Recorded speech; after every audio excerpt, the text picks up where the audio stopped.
obviously was doing a live, although I am technically now doing it. I'm just going to let you all know about it though, because otherwise how will you join me? I know I've done a lot of lives lately, but it's because I tend to do lives when I'm already redoing a pattern that you've seen in the past. And I've obviously done trollop because I designed it ages ago. And for that reason, we're doing it live.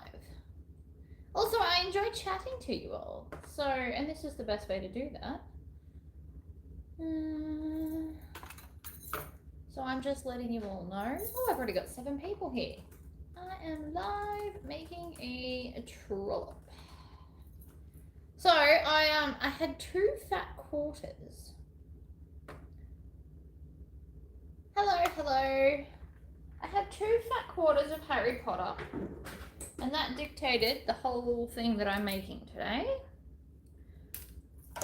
I have recently just finished off 2 baby bags, which were custom orders. And today I'm going to use this thread. I haven't used this in ages, but it matches really well with the accent vinyl. And so I decided that that'll be good if I can find the end of the thread, which could be anywhere. It's so hard to know. I hate playing this game.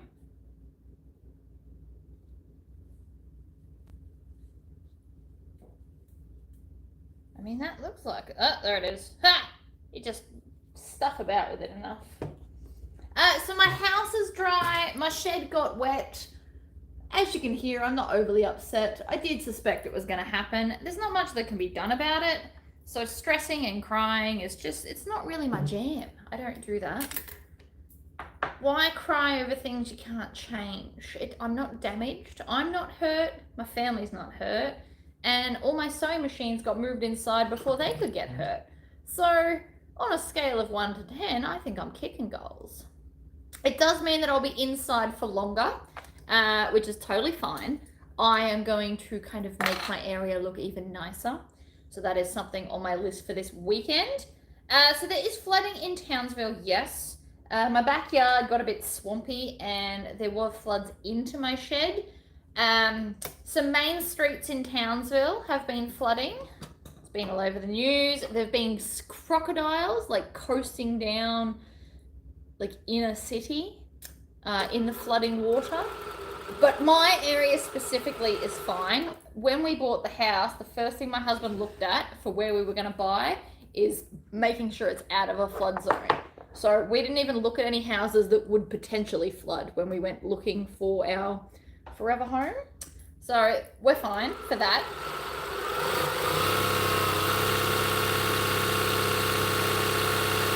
One sec.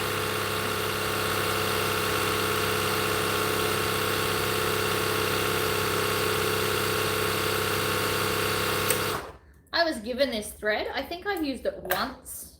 I think it come with my cylinder arm, actually. Well, it's not about letting me stay longer. It's we're going to have to rip up the carpet, empty the room, figure out what we're going to do with the flooring in the other space. And there's still rains to come. So I just, right before I started this, I got a heavy thunderstorm warning for this afternoon with heavy rainfall. So there's a good chance that things might flash flood this afternoon, which means the rains are still here. So there's no point in doing anything, really. According to my weather app, there is rain every day for the next week. There's no days where it doesn't rain. So we're not going to move me back until the rains have gone. Because, you know, that would be silly. So I'm essentially here for another few weeks. So I'm going to make myself a lot more comfortable than I have thus far. Which I'm quite excited about, to be honest. I'm going to kind of make things have homes and structure things so that they're away and it doesn't look like a big trashed mess. Because at the moment, it definitely looks like a big trashed mess. Also, maybe I could convert the space. Oh my God. You know what? I'm gonna work on that in the future. That's not today's. We don't mention it this close to, hey honey, it flooded. Because I only told him yesterday afternoon that the water got in. He was very upset, which understandably so, because now I've got to go through some stuff. But I have been still getting mail, so the mailman can still get to my area, and I got in more of the magnets. However, my design looks like it's straight out of the 90s. Oh crap, I dropped it. So I need to find someone that can design my magnets, because I just need to accept the fact that I'm terrible at it. But it did say, oh scrap. It was cool in my head, and then I made it and it was not as cool. So I'm going to have to find somebody else to design me some button things, because I really do want them and I'm really, really bad at it. And I just need to understand that I can't do everything. So I'm trying really hard to come to that conclusion and accept the help that I'm about to need. So we're going to make a trollop for anyone that didn't read the thing. I made one of these the other day off camera with the leftover Dungeons and Dragons. However, yesterday while I was looking for this, I actually found another partial roll of the Dungeons and Dragons vinyl. So now I think I'm going to make some more bags. I don't know which ones specifically, but we'll worry about that later. I don't have any more of the lining though, so I'm going to have to look through my stash and see if there's some dragons. But that won't be yet, because it's technically not a scrap, and I'm seriously scrap busting. Also, while I was out in the shed dealing with my flooded flooring, I grabbed some more templates. So I've come up with an idea to work through all of those kid prints. I am going to make a very simplified 80% ragabrash. So for those that don't know my patterns, the ragabrash is the gym bag that I designed, and you can buy templates at 80%, which I obviously possess because templates are everything. And so my plan is to use all the kids' fabrics and then turn them into like overnight bags or gym bags, ballerina bags, that kind of thing. It is time to redecorate. You are correct. And the top stitching looks nice. So I was going to do a light brown color, but I think that this color actually works better. Gives it more of a feel. I'm going with bronze hardware because I always do Harry Potter with bronze hardware. But we are fine here. I'm not in any danger of flooding in the house. It's just the shed, and it's already happened. So the carpet's already wrecked. Literally nothing I can do about it except rip it up and either replace the carpet, but I think instead we might just seal the concrete and be done. And then we'll discuss if I'm going to move in here, which I probably won't be able to, or hubby can have his own shed to do all his strongman things. Could go either way. So the embroidery says mischief managed, and it's got some little footprints. The footprints are, because they're black, they're not super noticeable. They're more subtle, but it's still pretty. I'm going to just eliminate some pieces. So this piece of vinyl I got from Spotlight. It's like a cool textured one. It was on sale for crazy cheap when I bought it, so I did buy a meter. This is technically not a scrap. However, that's okay. Not everything has to be a scrap to be scrap busting, but we are trying to eliminate all of my smaller pieces, which so far I think I'm doing a pretty good job. My thread just snapped. It happens. That was a bit rude.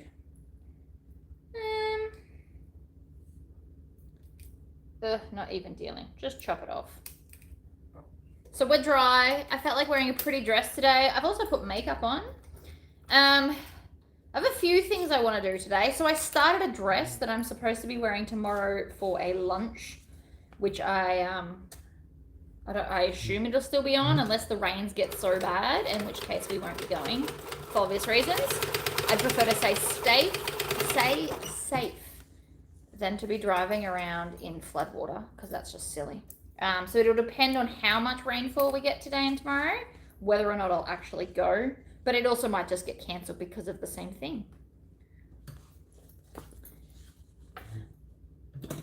But otherwise, oh, whoops. Organising scraps to be cut on the Cricut. I love that. I love that you're using up your scraps. We are scrap busting for February, people. The other reason I'm scrap busting is because if I can have less stuff, it'll be less noticeable in this room, see? The problem that I'm currently having though is I broke the leg on my my mannequin, which is how I was going to take photos since the photo box is in the shed.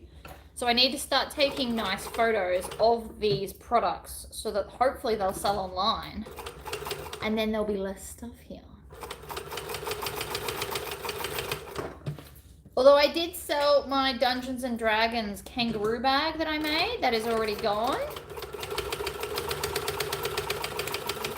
Which I thought was pretty cool.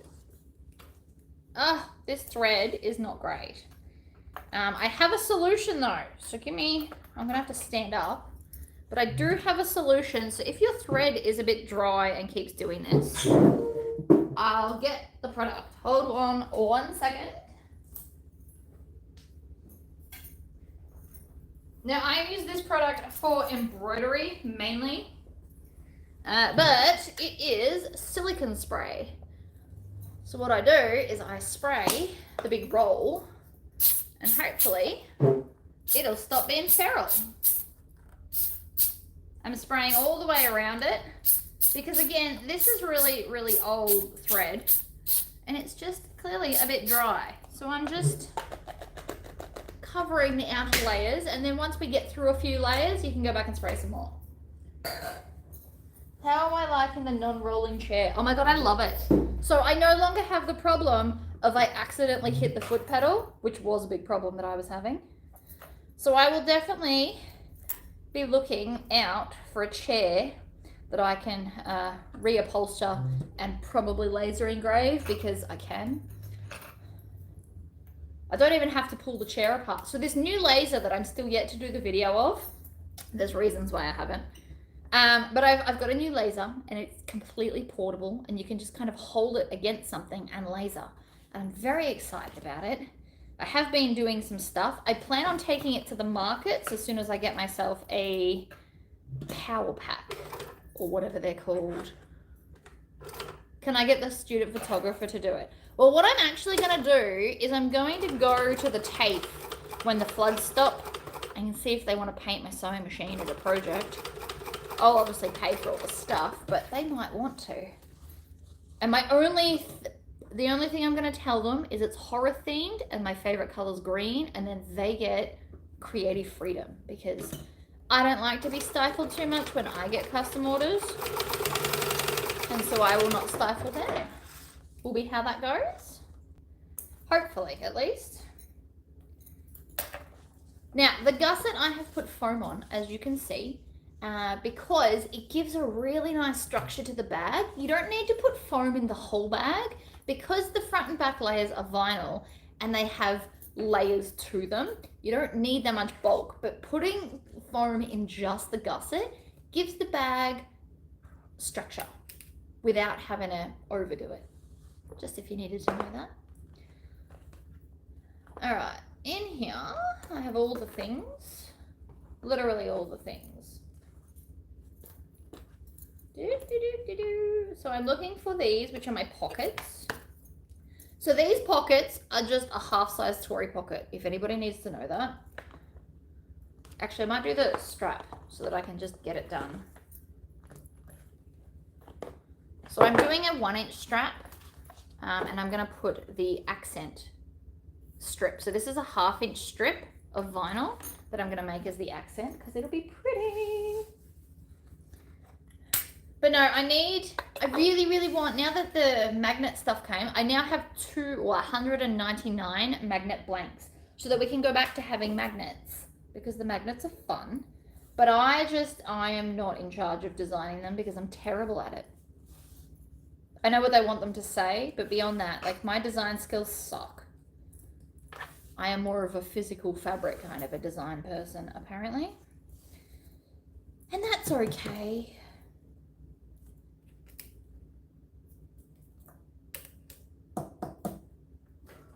We can't all be good at everything, and I have to accept that. I can be good at most things, just not everything.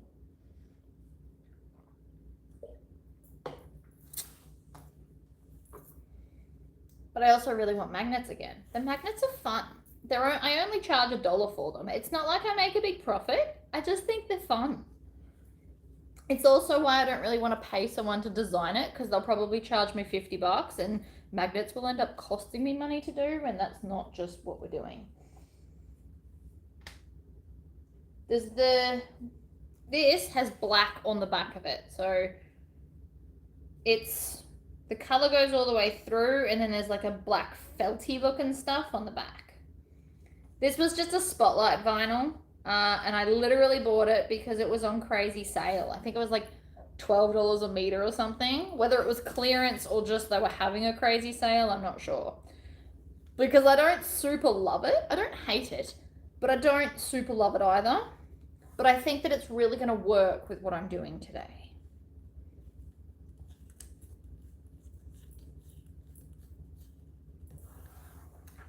Don't forget your little roller. I can hear it's lifting. You probably can't hear it through my camera, but I can hear that it's lifting. So we're going to use the roller on the edges to make sure that the crease really stays, because I don't want it lifting. That's annoying.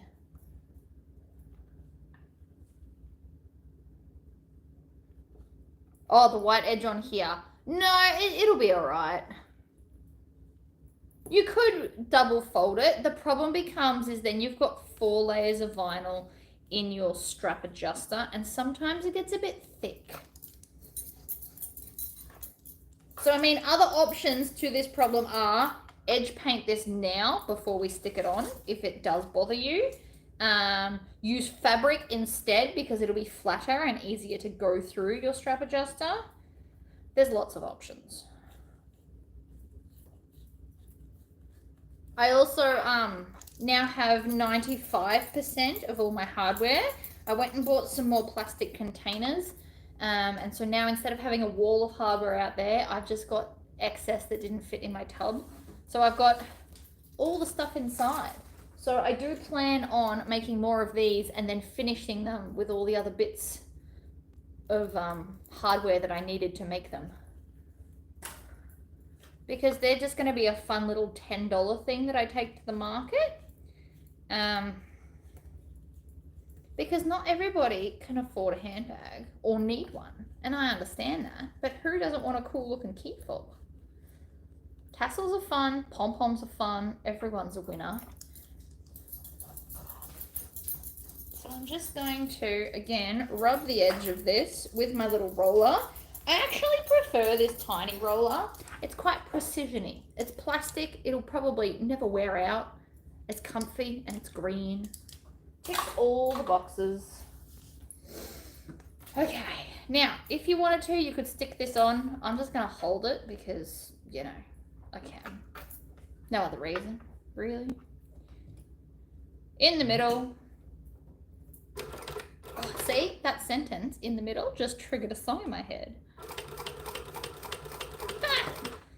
I'm just crazy. It's fine. So I'm just going to hold it in place in small sections, and then you can readjust it.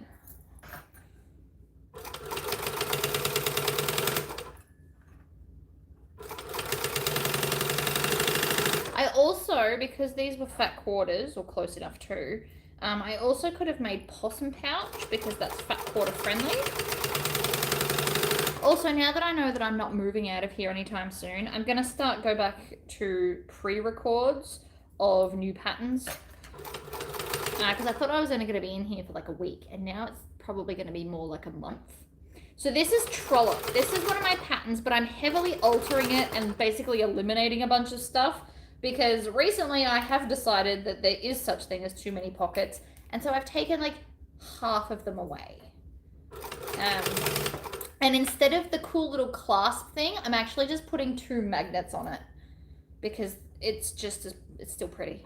I'm using small rivet magnets instead of the large ones because I have an abundance of them.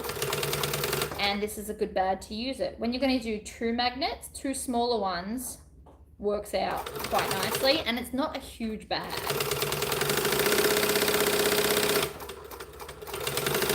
So for those that don't know what trollop is, trollop was my first bag I did with a flap.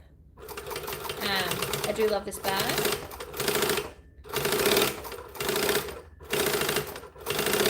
If I was a small carrying bag, I would make myself one of these. I also clearly have a thing for bags with flaps at the moment. I must be going through a phase, which is fine. I also really love Vixen. I want to do a square version of Vixen for everybody because everybody seems to love that pattern. That is my single most popular pattern, the Vixen.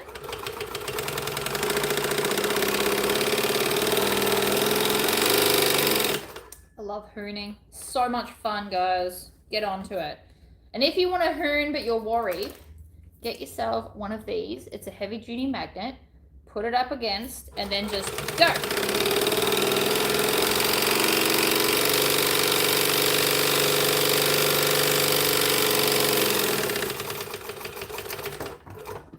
And then you have to think even less about how fast you go with those.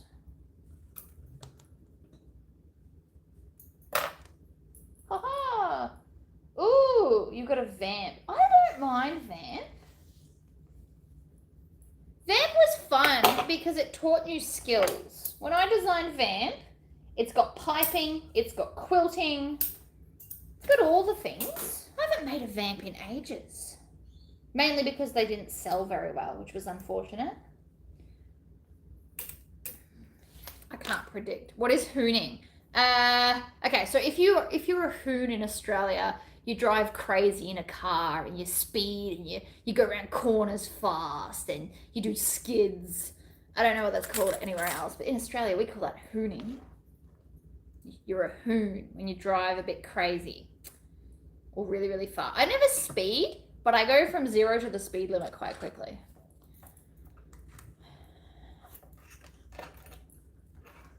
So that's what a hoon is in Australia. I don't know what you guys call that elsewhere. Speed demon? Oh, maybe I should do this, use patterns in Aussie slang words. That would be amusing.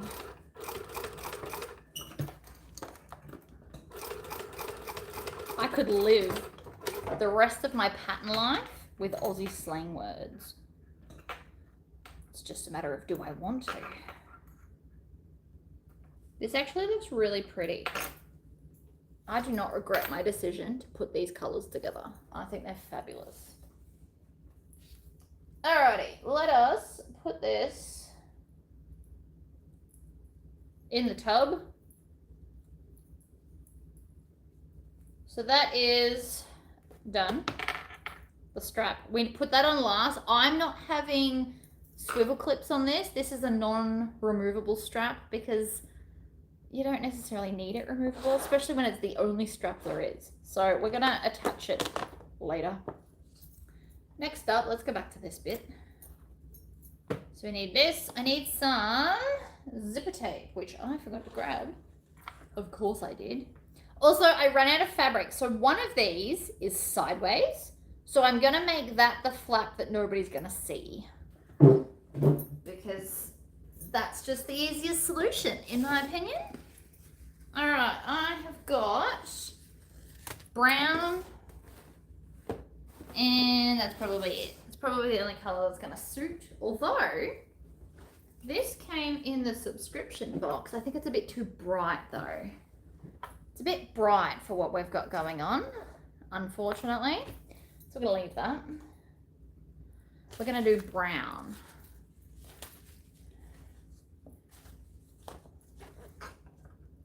So as for zippers, we need to cut 3 that are 8 inches long. They're all the same length, even though the pocket, one of the pockets is a Tory pocket. And I've eliminated a lot of the pockets. So there's nothing on the inside of the flap like the pattern originally had. We just took it all away. So the original pattern had 2 Tory pockets on the inside and like a wallet where you could put cards. I'm skipping all of that and just making this super simplified because I wanted really clean, nice lines. And that's what I've decided on. But as far as hardware goes, you've got 1 strap adjuster, 2 rectangle rings, 3 zips, and 2 magnets. For those that have never heard of trollop because you're new to my channel, welcome. For those that are new.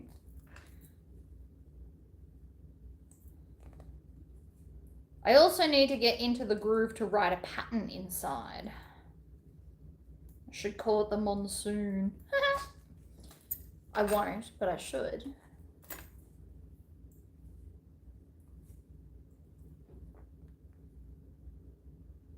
Maybe I could come up with 7 different natural disasters and call my patterns that this year. Who knows what I'll end up doing, but I could. All right, so we are going to take the sideways one because that will be on the inside. So, okay, the reason I'm doing the sideways one here is because it'll be on the inside and nobody's going to look at it, whereas the other side, people will notice. Is it still raining? Right now, no. All night it did, and according to my weather app, it's coming back this afternoon. So, yay. Friction pens. These things are epic. You can iron them away. They are by Pilot. They have like this weird tribal design from like the 90s. Which machine is this? This machine is a GC0617D. Where the brand is, it says Sewing Machine Australia. So I'm not actually 100% sure on the brand. That's the best I can tell you about it. And I bought it because it was secondhand on Buy, Swap and Sell. Because I don't have the money for new things. And you know what? That is okay. You don't have to have everything new. I did buy a new Cricut because you just can't trust that people haven't stuffed it up. But sewing machines seem to be all right. The lady that had it apparently used to make dog beds for her puppy, and then the puppy passed away and it just sat there doing nothing. So she sold it. And I got it really cheap. Like really cheap. So a brand new version of this machine in whatever brand is about $3,500. And I got this one for, I think it was $1,300. It's like less than half. Where are my clips? Oh, there. Couldn't see them where I'm sitting. So I've drawn 1 inch down and 3/4 of an inch in from the edge, if anybody's wondering.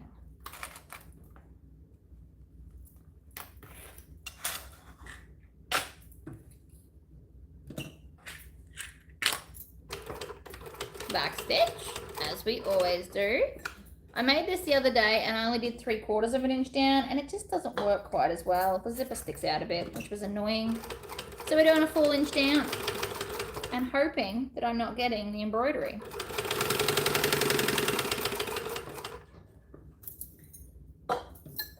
Right in that corner. And then swivel up. Back stitch. Now I have put a non-woven medium interfacing on the pocket pieces. Yeah, so I'm not doing all the pockets on this. On this bag, I am doing the front flat pocket, the back zipper pocket, and 1 interior lining Tory pocket. And the rest of the pockets I'm skipping. But the point of the bag, I'm pretty sure that's a bag somebody physically sent me and asked to design a pattern that's very similar. Which, if you ever want to do that, I am happy to play that game. If you physically post me a bag and go, can you make a pattern of this? The answer is yes. It won't cost you extra. It will just be the monthly pattern of $10. But you have to cop the postage both ways. Take that however you like.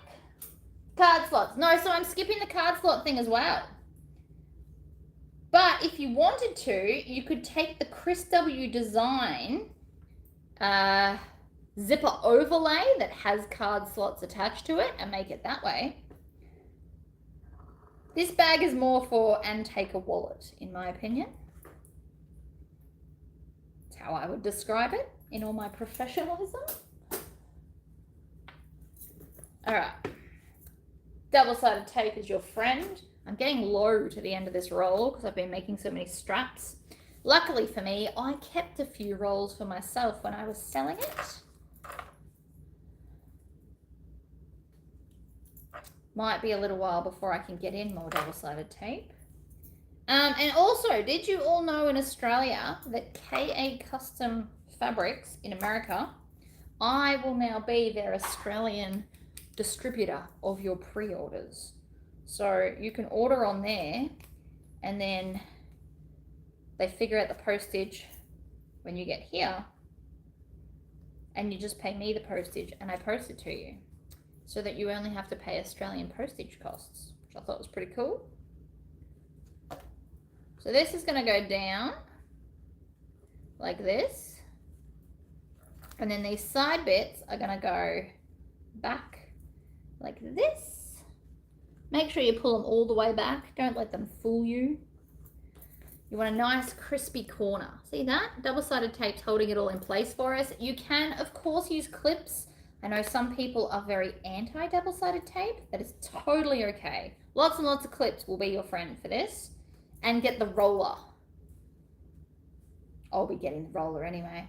So I've already put, I'm on a fabric band, people. So, you know, there's that. However, I have picked 3 prints that I want. One is horror, one is Lord of the Rings, and one is supernatural.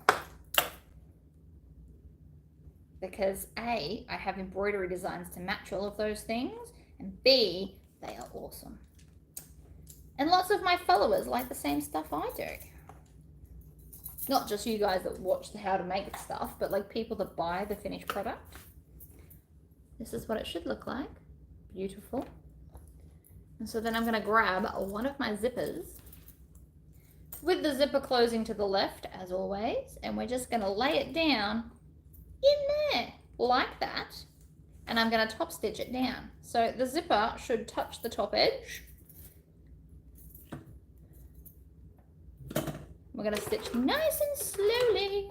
You'll also notice I'm not changing my stitch length lately. This machine doesn't really need it, apparently. It's just happy doing what it's doing. And who am I to tell it off? What we do want to make sure, though, is that the zip isn't bending at all. You can, again, add another piece of double-sided tape to this if you wanted to ensure it doesn't move. I'm just going to use my hands. Swivel.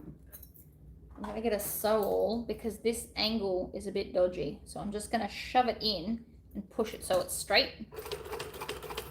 Because nobody wants a dodgy bit. And then the easiest way that I've found to do this next bit is grab a back piece. So all the rest are the right way. And then we're just going to line it up like this and then baste it to the zipper at the top. We will sew another bit on, but if you baste it, you can close the whole pocket off easier and then add the top piece. You absolutely need to trust me on this. I tried it. This way is easier. Lift that up. Come on, Bubbin. Love me. It doesn't.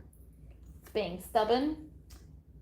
Ooh, Lord of the Rings pre-pinted purse. See, that's cool. I have seen the purse pals. They are very cool. So for those that don't know who KA Fabrics are, they do like custom print. So if you can get a purse pal, so there's like a half seam line. So when it folds, it's all beautiful and beautifully custom. Who doesn't love custom? So now I'm just going to fold back this bit and stitch this closed. Because it's easier now than when we add the top bit on. Just gotta trust me on this. I don't remember if this is what I showed last time, but this is how we're doing it now. Ta-da! Jump! So there's so much cool stuff, and they do a whole bunch of different prints and different like patterns. I like them.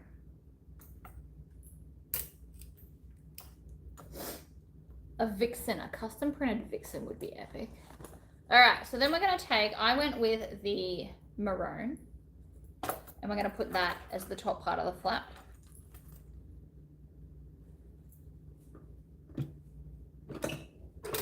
Oh wait, 1/4 inch because there's a zipper.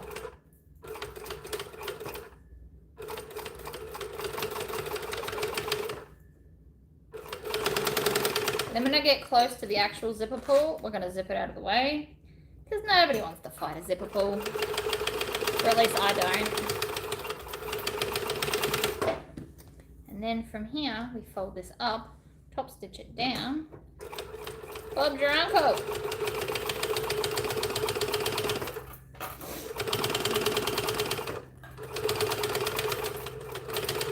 One flap. Ta-da! I know it looks like a lot of maroon now, but the rest of the bag is mainly the brown, so it's all going to tie in beautifully. You just got to trust the process. So my flap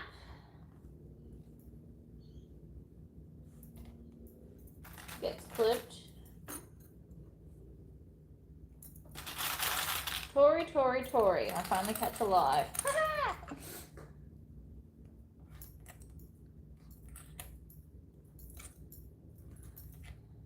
I'm a bit all over the place. There's a lot of lives lately because I'm doing a lot of repeat stuff. Because I would like to do a market when this, you know, flash flooding is all over. And I would like to have like 6 trollops and kangaroos.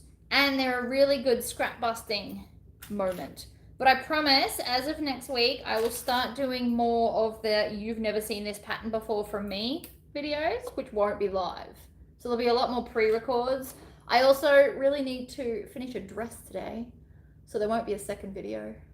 I'm halfway through a dress. I've cut it, and I tried to make satin skinny straps like this, and it was a total flop.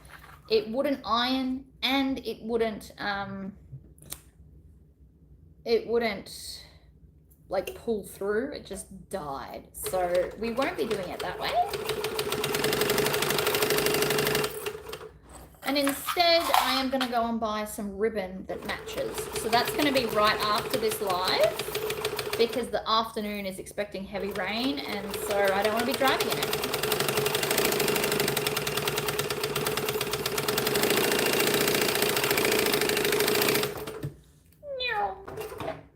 Who knew? See? Love it.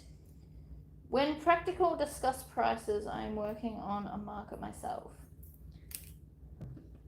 So prices. So here's the thing. Different people charge different stuff, and that's totally okay.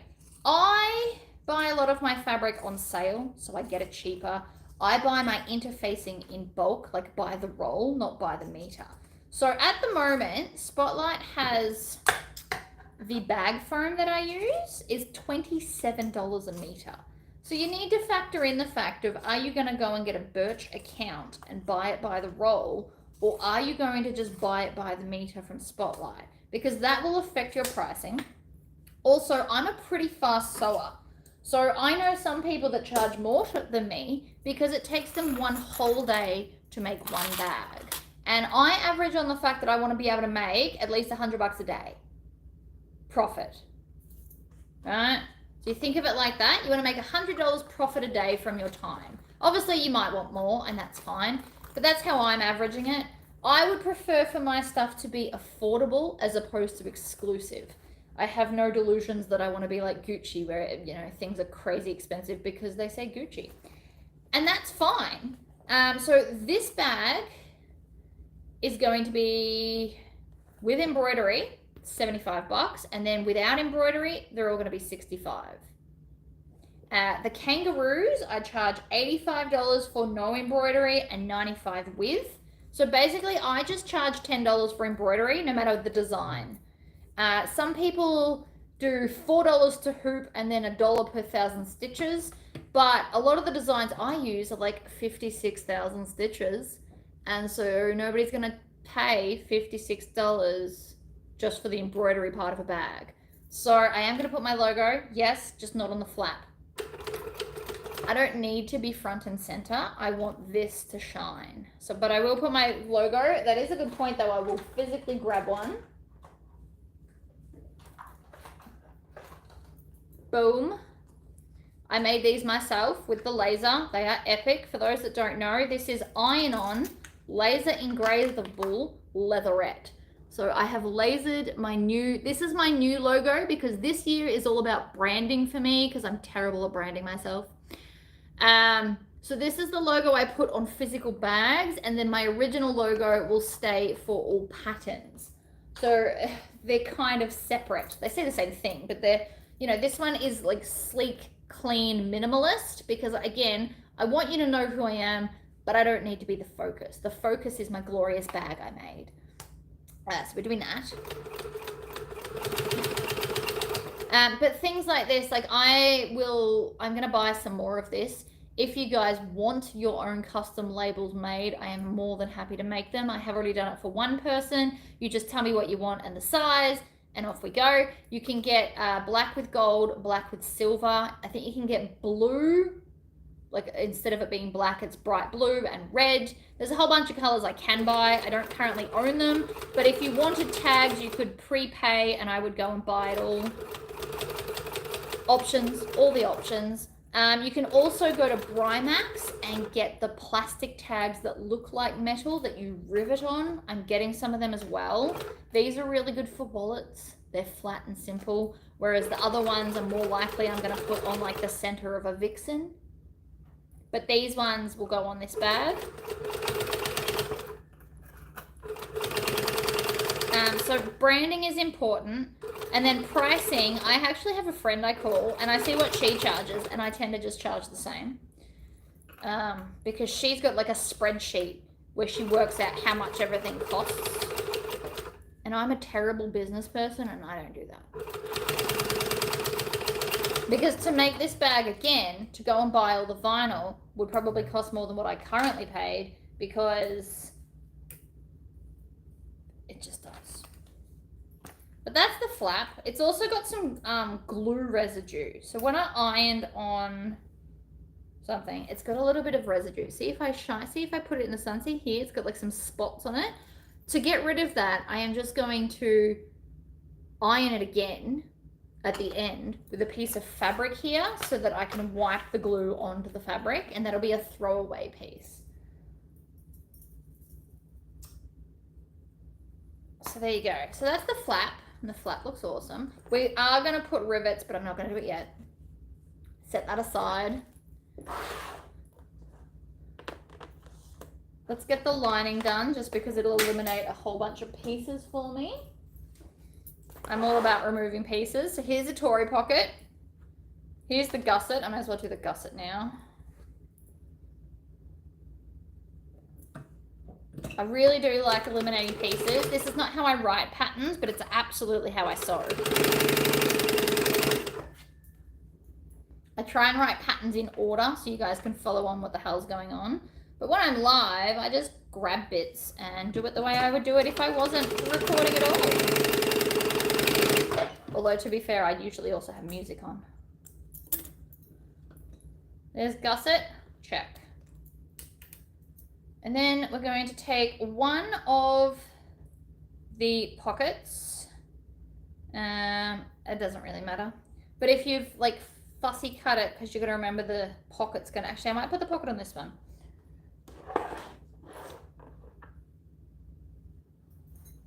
Well, there you go. So you could just charge how much it costs you. And when people ask, why is it so cheap? Be like, I just enjoy making them.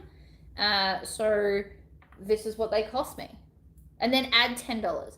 Figure out what it costs you, add $10. And then that way you can buy more pretty things. Not everybody's in it to be a full-time business, which is fine. Yep, wrong way. Tory pocket. So this pocket, because it's a Tory pocket, will have the same thing. When it folds down, the back piece will be right side up, and the piece that you won't see is the opposite.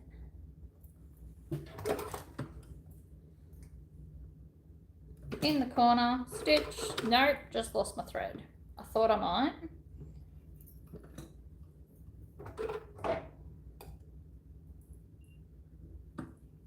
But I mean, everybody does it, everybody prices differently, and there's no right or wrong answer. There's really not. You price so it's not just about what you want to get, it's also like where you live. If you live in an area where nobody's ever going to be able to afford your bags, that's fine, but just understand that you're not going to sell lots. Like if you want to do markets, you need to price it so that they are in fact affordable. There's nothing wrong with being exclusive. You'll just have to probably be online to be able to reach the audience that you're trying to target. So if you're going to have it very expensive bags, maybe don't do markets, or maybe do like Comic-Cons and like more exclusive things like that. Again, no right or wrong answer.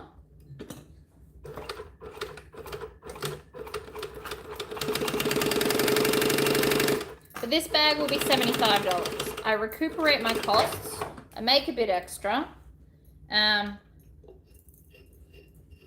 This fabric, I'm pretty sure, actually came from America.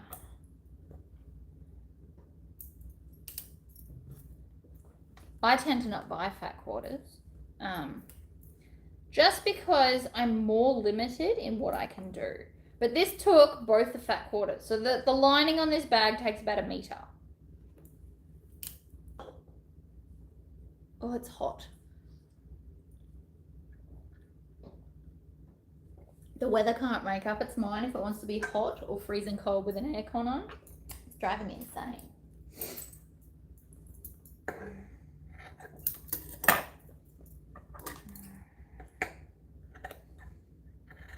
Like if you make leather bags, in Australia, leather is much more expensive than vinyl. Whereas from what I'm understanding, vinyl and leather in America are of similar cost. So therefore, your bags won't be as far apart in pricing. But there's different steps. So you need more interfacing for vinyl bags than leather, but you need to do all of like edge scraping with leather and not vinyl. So, okay, there's a trick to doing this well on cotton. Pressure on the back so it can't gather up. Did you notice I did this? There was a reason for that. I probably have just never told you before. So this machine doesn't love doing cotton by itself either, which is also why I put interfacing on the lining main body pieces. I didn't on my Tory pocket, but everything else has at least a medium to lightweight, non-woven, cheap interfacing. I got like the whole roll for 50 bucks. I used to use the woven medium interfacing, but the price of that to buy by the roll is now over $100. And that's a lot. Like, it's a lot. Add to that when you're trying to buy like a bag of, like a roll of foam as well. And it's just not money that I have access to because I just don't. So I got the cheaper roll and it works just as well. But this machine is a compound walking foot machine. The code is GC0617D. I don't know what that means. I don't know a lot about machine brands and types. I do know that all the feet move, which is exactly what I wanted. This does crazy heavy layers. I can make it do lighter layers. You just kind of have to give it the pressure so that it can't bunch up. And then it's fine. I'll show you right now. The first few stitches, there's not much that can be done. The other option is if you don't backstitch and leave a really long tail, if it does bunch up, you can just kind of push it along the stitches and then tie them off at the end. That's another option for you. So I'm going to start just in front of the zipper foot. I'm going to do a few stitches and backstitch, and then I'm going to put my hand here because this guides it through evenly. See that? No bunching. I don't know if you can see that. I can see that.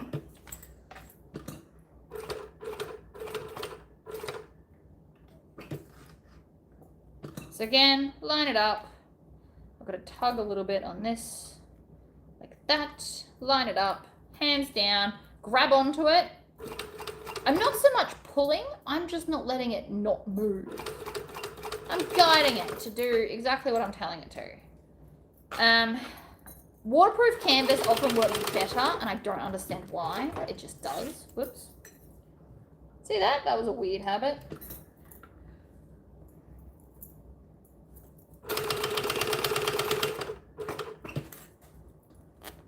So by doing it this way, you're just applying even pressure, and then, oh, see, now I wrecked it.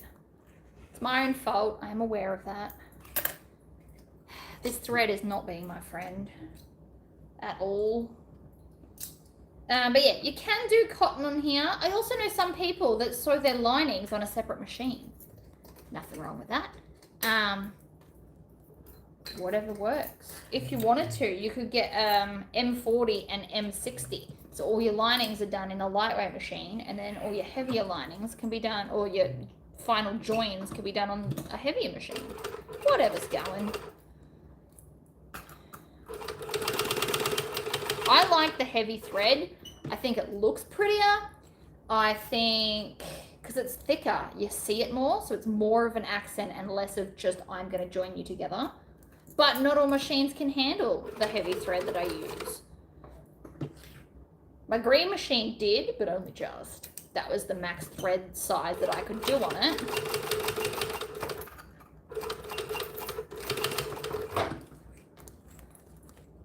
Did I make my dress? I absolutely did. I make all my dresses. And I don't make t-shirts because they're like $5. But I do like to buy blank ones and then put HTV on them so that my stuff's pretty. So see how it's not pulling anywhere? I don't know if you can see, but like there's no gathery bits. I don't have to like pull on it and squish it out. Use 21 needle with 138 bonded nylon. Oh yeah. So no, I love this dress. I love this shape. I plan on making more of these. I've recently decided I like little straps. I don't know why. It's just a phase that I'm in at the moment. So see here, even now, I'm using this hand and pushing it through so that it won't bunch up. And that right there is just 2 pieces of cotton with no interfacing at all. You just kind of have to help it along a little bit. But no, I love this dress. This is the Gertie. It used to be Butterick and it's now a Simplicity pattern, so I can't tell you the name, like the numbers. But it comes with a pencil skirt option. I don't like pencil skirts. I have a big butt. And also, I like the freedom where my legs can just move. It's not that I dislike pencil skirts. I do have one in my cupboard. They are very sexy. My issue becomes is I like to be able to just put my legs wherever I want, and you can't do that with a pencil skirt. And since I don't have an office job, I don't need a pencil skirt. So I always make either the gathered, or sometimes I do pleats, or sometimes I take a different pattern and Frankenstein on a circle skirt bottom, because I really like that when it's non-directional fabric. But that's that done. We've got center bottom, so now we can grab we can build our whole lining right now. I'm gonna find the center and clip it. So my needle size on here is, oh, I don't even know. I want to say 20 or 21 or 22. No, it's not 22. It's 19 or 20. Maybe I would put 21 in. Oh. No, I don't know what size it is. Let's have a look, shall we? I'm sure we all need to know these things. Oh, there's cylinder arm needles. I don't need them anymore. These ones are size 19. These are 18. I've written the word normal. Not that I know what that's for. I have so many needles because I'm sick of running out, so I buy like a lot. They're 18. They're a 12. So they're for the domestic. Not the domestic. They're for my green machine.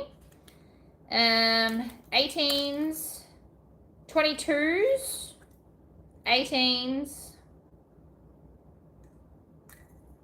Okay, so I must be using 22 because these are all for the green machine. I can tell by the weird codes on here. Okay, so I'm using size 22. You don't need to be that big. And I've also got 19s. I've got 19s and 22 for this. It's probably overkill, but on the flip side, I don't ever have to change my needle. When am I getting my hair done? That is a good question. Probably after the whole flooding thing is when it'll happen. Because she does live on the other side of town. I'm not super keen to be driving around if there is going to be floods, because the hair takes like 5 hours usually. 3 to 5 hours, because we're going to make it super white first. So she's going to make my hair super white, like more blonde, so that the pink is a nice pink. And the purple doesn't go a bit odd and grey. I don't want grey hair, I want purple. So we're going to blonde it more, and then she's going to, I think, foil sections. So I'll still have blonde hair, and then I'm just going to have random bits of colour. And then after that, we're going to insert the glitter extensions so that I have fairy hair. I'm so excited, and I'm so childish, and I just don't care. And it's not like I go anywhere. When I'm not recording a video, I'm usually just home anyway, or running basic errands. I'm literally doing this hair for myself, to sit here by myself and be like, ah, I have fairy hair. And you can judge me for that all you like. You're probably just jealous you didn't think of it. You should do your fancy hair too. I understand not all jobs let you have fun hair. Clip-ins is the solution to that problem. I'm too lazy to put clip-ins in. That's why we're putting beaded extensions. Because once it's in, I have to look after it. Whereas I've tried to have hair extension clip-ins before, and I don't do them. I don't put them in. I'm lazy. I know it. It's fine.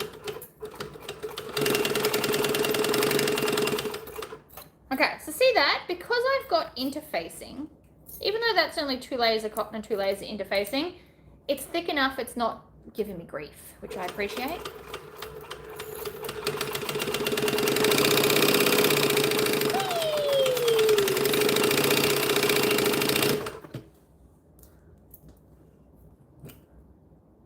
Fairy sparkles. Love that. I also do have like a whole bunch of like stars, which is my fairy glitter of tattoos all down my back. It's also got music. I would be a musical fairy if that's an option. We're going to cut off the excess for 2 reasons. 1, it helps the bag sit nicer, and 2, without this bulk on the inside of the bag, the lining as a whole will sit flatter. Worth it. Zigzag scissors are amazing. These ones were expensive, I won't lie, but they're awesome. And if you look back through my videos, I show you how to sharpen them. Do I use my iron or my heat press? Since I've been inside, I'm only currently cutting things that have templates, which is why we're making all my patterns this week. And I have therefore been using the templates to cut the interfacing, and then everything's going in the heat press. I love my heat press. I know a lot of you gave or have heard negative reviews about my Viva heat press. I have had no drama. I think it is the best thing since sliced bread. It's amazing. Apparently somewhere in Perth it burnt a house down, which is fine. It might have been a faulty one, but I've had no issues. I love my heat press. It is a Viva twisty one, so I can twist the top out of the way, set everything up. I've got what are they called, Teflon sheets that I put one on the top and one on the bottom, so I sandwich this in a Teflon sheet, and then it works like a dream. So I have been heat pressing. In my sewing room, I used to iron, but I actually might convert to just heat pressing because it does work. It is quicker, I think.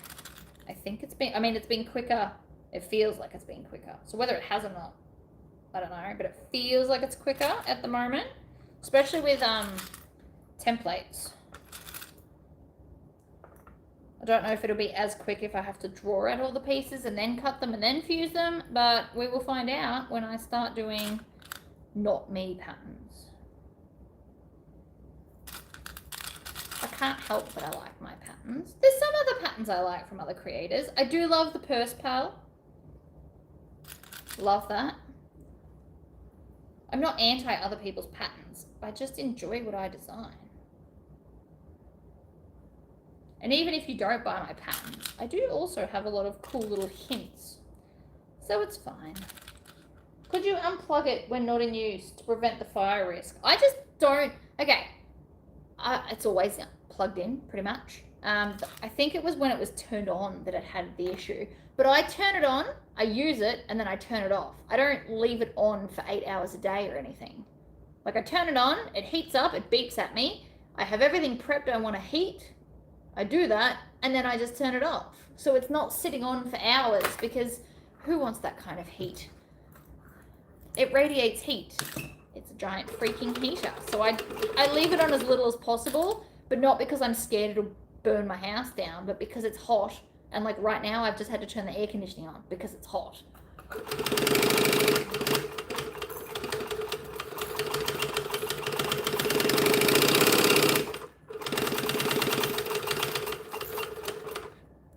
Move that out of the way. Oh yeah. I'm getting quite fast on this machine. I remember when I first got it, I was like, oh my gosh, I'm gonna cut a finger off. But it's fine. Did the water get to your cabinets? It absolutely did. It went all the way to the back wall. There's nothing that can be done. It is what it is. I'm gonna just not even worry about it now. All my fabric's in here, so nothing's gonna get damaged. And I'll just worry about it later. There's no point stressing about it now. If we're gonna keep having weather events, it's possibly gonna get worse. So I'm essentially ignoring it. Oh, see there? I do this every time. I always manage to sew into the seam allowance. So that was the seam allowance attached to the seam allowance. I'll just cut it off. Should be right. You can unpick it if you need to, but should be right. So, turn that in the right way. Also, if you struggle to turn bags through, leave one of the bases open, and then you can turn it through there. But that's the inside of the bag done. Let's move on to the rest, shall we? Do, do, do, do, do. That bit. This bit. All the bits. Okay. So this is the front of the bag, and it looks like I have forgotten to cut a pocket. Well, that's concerning, isn't it? What am I going to do? Don't know. Worry about it in a minute. In the meantime, this is the back. So I could put this on the back, but I actually want it on the front. So we'll just deal with that in a minute. I forgot to cut a piece, if anyone's wondering what the hell I'm worried about. But I can fix it. We'll just make it out of waterproof canvas. When in doubt, waterproof canvas for a slip pocket lining. Nobody's going to notice. Nobody will go be like, oh no, they ran out. Why is this one different? I'll just be like, this is really good because it's water resistant. It happens. So this pocket is done the same way as the one on the flap. Inch down, 3/4 of an inch in from the edge. You can do a full inch in from the edge if you want to. Actually, I might. Because I just might. So it's an inch all round. Ta-da! It's easy to remember when it's an inch all the way around. And then we need to find the center of everything ever. Trim. Corner, center, trim. We'll need the center of this too. Doo-doo-doo-doo. Center of everything.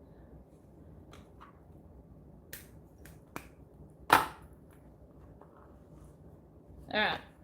Center. Oh, I didn't find the center of this. Whoopsies. I mean, so there's still water on my deck right now, so it has rained recently-ish. But my backyard's not currently swampy, so that's nice. It means the water has dissipated. I love that word. Don't know why I love that word. I've always loved that word. And masticate, as in to chew your food. Am I weird? Abso-freaking-lutely. I have words I like.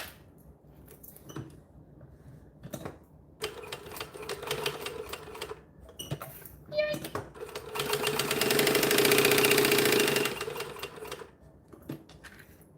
Trust in your abilities.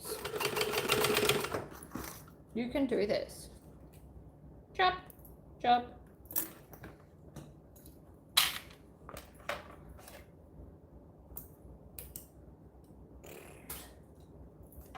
We're just going to cut on an angle into the corner. So there's no magical, you don't have to go out a certain way. I just like to cut an angle.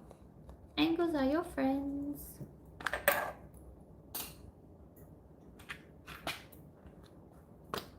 Along with double-sided tape.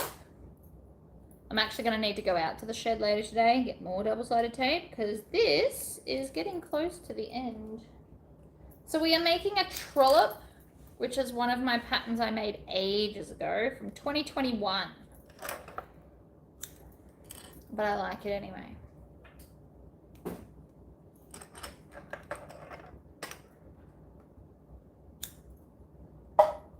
I do have a few ideas for patterns. Time is what I need. Now that my child's finally back at, like, he went back to school for a week and then he was home for a week because of the floods. So now he's back, I will get on to pattern writing.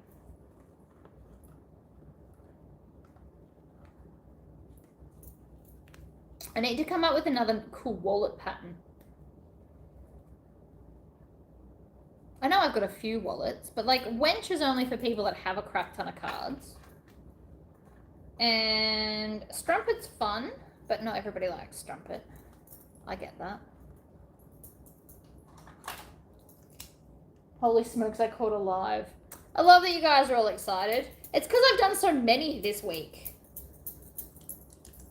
Because again, I'm making all my own patterns again. Besides, if you're new to my channel, you might not even know this pattern exists, and I really like this one.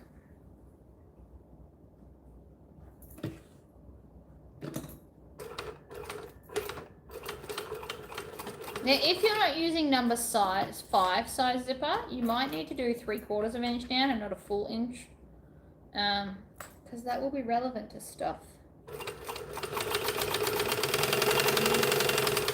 And I'm stitching 1/8 of an inch from the edge of the vinyl. Oh, and I just broke my thread. It's being a bit stubborn. I'm wondering if it's too old. You know what? Some more silicone spray might help.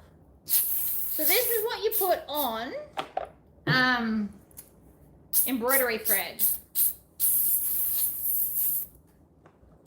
And it helps to glide through the machine and gets less stuck, theoretically.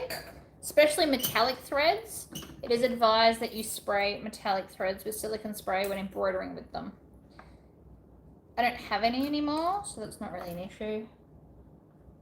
I find that they break and they're a pain in the butt, and who can be bothered? But, I mean, each their own.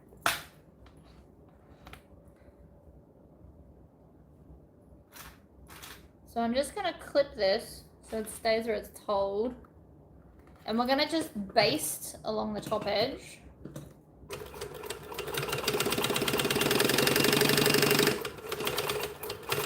Because again, this helps to seal the pocket easier.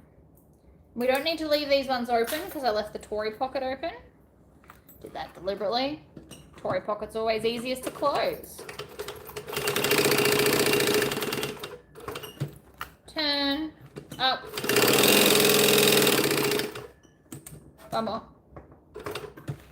Turn up to the top. If you had have done it the other way, this is much harder to seal if you sew the other piece on now, or like first. So we're going to take our back piece I bought the Vixen pattern. I just need zippers and hardware. That's fair. I love the Vixen. I've bought Vixen inside. I'm going to do, I want to do a skull Vixen. I'm thinking I need to go through all my scraps and see if I can find a decent size piece of skull themed fabric. And then I want to do an embroidered skull Vixen. But again, I'm trying really hard to use scraps first because that will get rid of one whole tub of stuff. Which is less impact on my inside. I think of these things.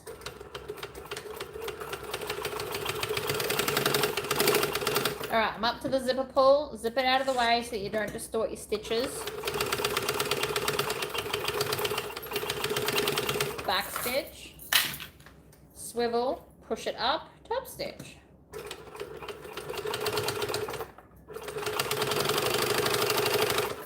If you had Harry Potter themed zipper pulls, that would also be awesome. I don't have a lot of themed zipper pulls. I have a few, but that's the back panel,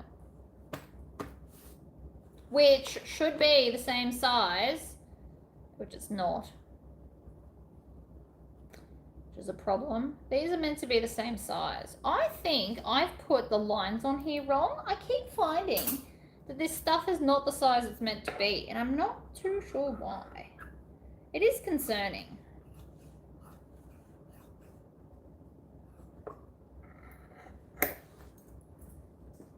Anyway.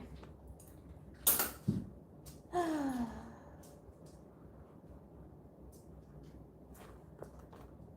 mean, mostly problem solved. Trim off the excess of this as well. So this pocket's most likely going to get sewn into the seam allowance. It won't matter. It'll just help it sit flat. But cut off the excess nonetheless. Hey, Knuckles. Okay, so that and that should be the same size. And then, why have I got two of them? Oh, I cut this and then I changed my mind and made it maroon. I'm like, why do I have an extra piece? But that's why. Okay. So this is the front. I think I still want my little border around this. So I always pick the accent color.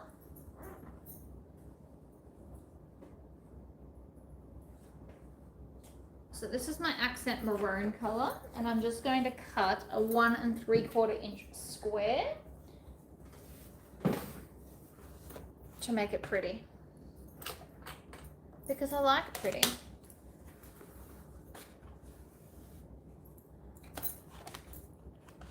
Right here. Pen. You can use a rotary cutter, but mine's all the way over there, and I'm pretty sure you guys are probably sick of me getting up constantly. Don't blame you. All right, 1 3/4. There to there. Whoops, that moved. We would preferably like it straight. Straight's always good. You could also make this a different shape. You could put it on a circle with the square. It'll just make it more standout-ish, I guess. Whatever makes you happy. Well, there you go. You can put your silicone spray to stop stuff sticking to your table. That's clever.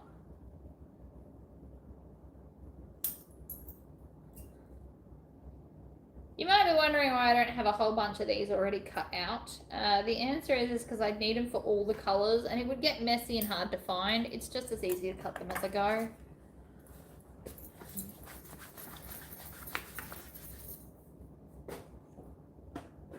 Didn't need that in the end.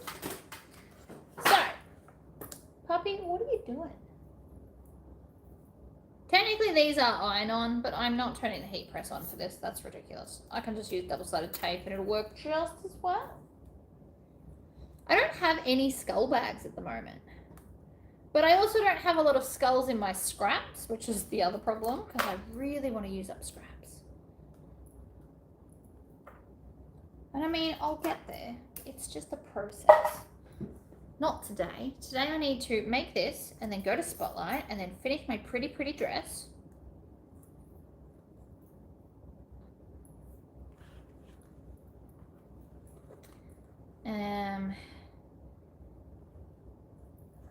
And then I don't know.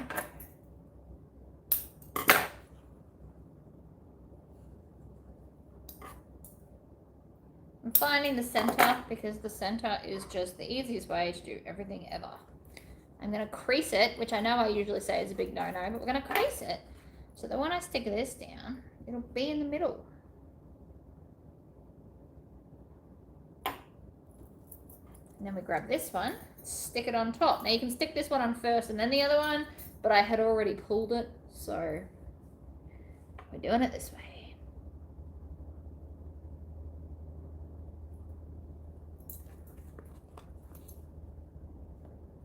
Does that look crooked to you? Looks crooked to me. Where's the ruler?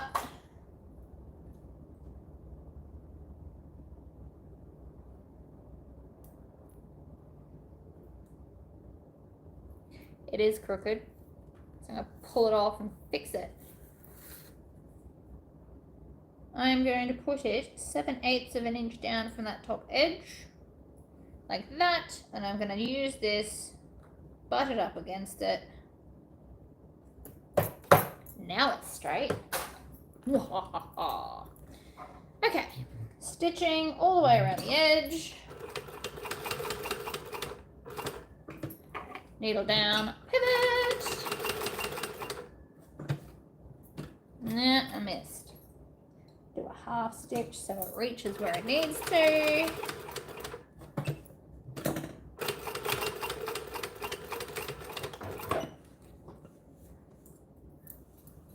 Pull it gently. So there's the outer one. We also need to stitch down the other bit, otherwise it'll just fall off. Again, you can iron it, but I would still stitch it even after ironing it, because if you live in a tropical climate like mine, the heat and humidity might make it fall off anyway. It's always better to stitch it than not.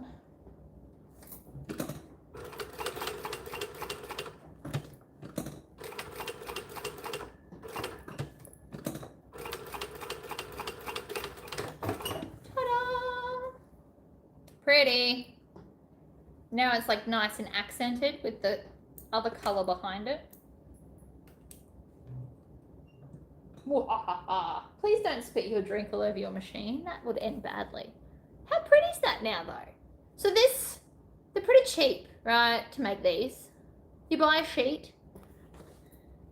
and then you can cut like a crap ton out of them. They don't have to be big. You could do smaller ones for wallets. If you've got different shaped logos, you could do all kinds of cool stuff. All right. What size are you? Hello. So from here, I can mostly reach. This is nice. This says handmade all over it. So we're going to just make a pocket out of this that is this size, because I need a pocket and I run out. No, I'm going to put it this way because I can. Really? This is what happens when you're trying to concentrate on multiple things at once. You miss bits.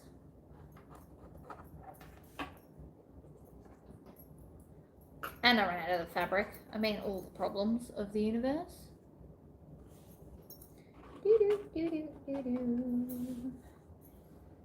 Again, normally I would stand up and cut this with a rotary cutter and stuff, but whatever. Ooh, CNC lathe. What cool stuff do you make with that?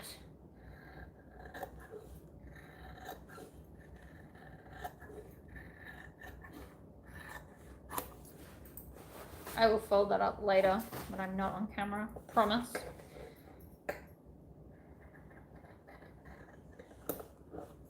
Whoopsies. Trim it off. I feel like this was from Australian online bag supplies.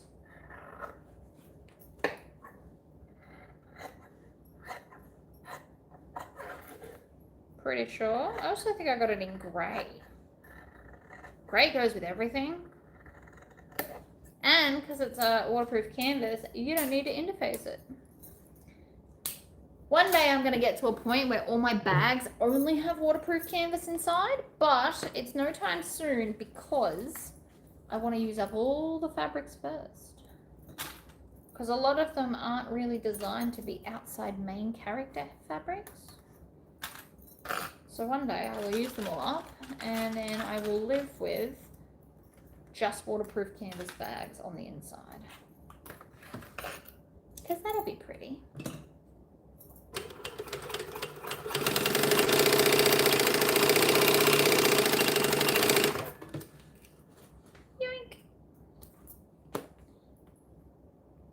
I made my first kangaroo last night. Ooh, how did it go? Do you love it? I love kangaroo. Kangaroo is currently the handbag I'm carrying. That's how much I love it.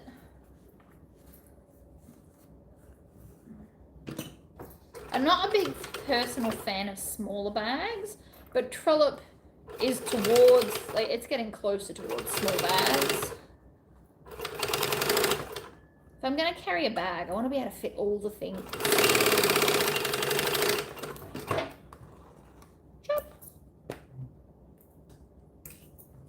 Oh, it's pretty.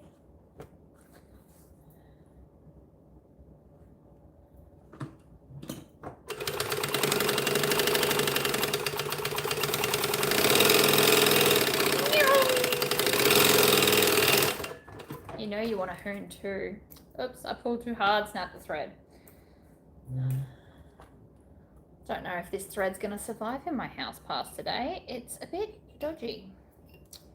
I mean, it'll still hold a bag, but I think it might be on its last legs.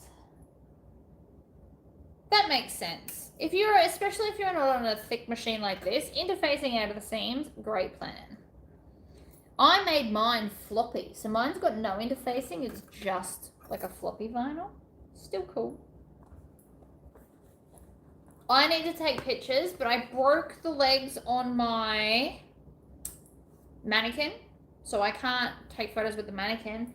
And my box is on the magical floating shelf that my husband built me. So I have nothing to take photos in, which is a problem. All right, so I've got the foam in the seam allowances, but you can just not do that if you wanted to. This machine can handle it, so I do it. But foam on the gusset, I do highly recommend because it gives the bag like a really nice structure, and then you don't need foam on the main panels. And because all of this is non-directional, we're good to go. And I'm just going to add, so on the other bag I just riveted these to the outside. Today I've decided we're going to put it in that seam before we join all the pieces together. Because you have options.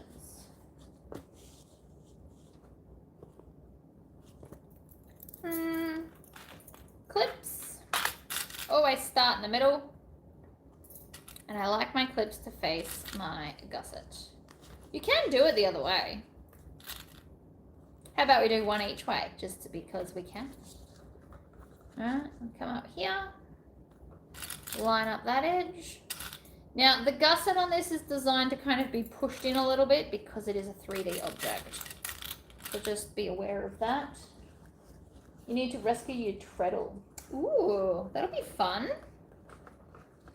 So see, doesn't look like it fits, but when you hold it like a 3D object, it fits fine.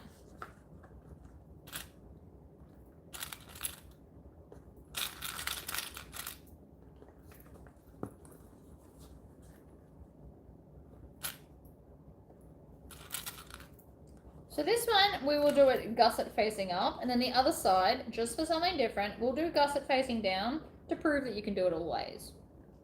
It's totally fine. Sometimes it's easier to do it one way than the other.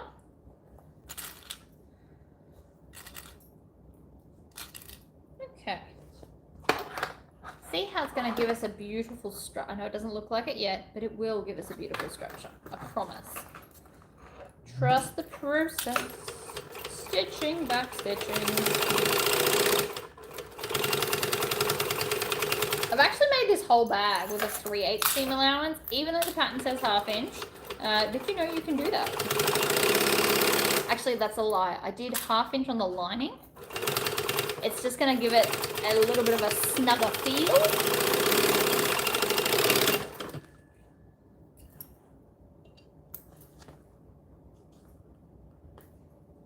so you're all aware. Check it. It looks fabulous. I don't know if you can see that because it is quite dark. It looks fabulous. You can attempt use zigzag scissors. I don't know how well they'll go though. Little layers. Chop. Hurts your hands a little bit, not gonna lie. Very hackish. I give up. It's too hard. Use normal scissors. Alright, and so then this one, I said we'll do it the other way.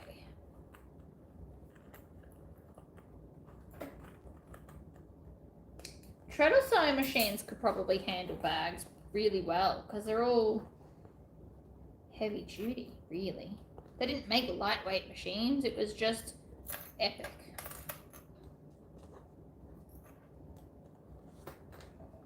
I gave away my treadle because I wasn't using it. And I am not a hoarder of things. I'm a hoarder of gadgets, maybe. Can't help it.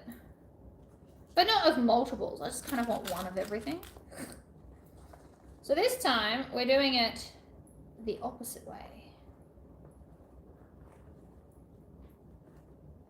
Oh, it's so much nicer in here with the air conditioning on. It was getting quite a bit stuffy.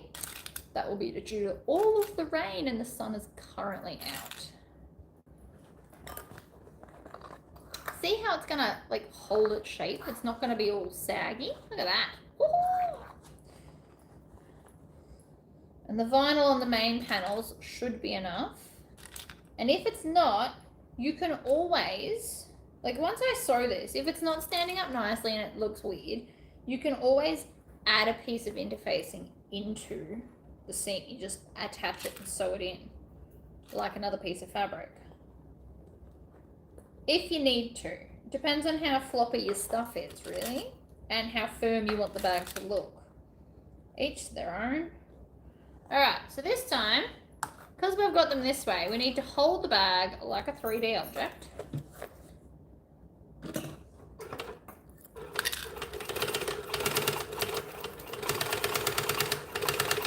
So sometimes corners work better when you do them like this. They really do.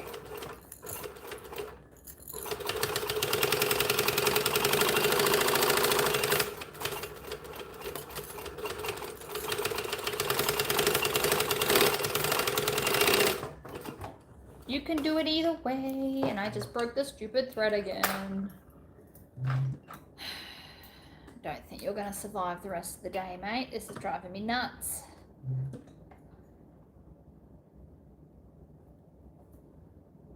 It's definitely a different type. I think it's more cotton. Whatever. Choppity chop chop.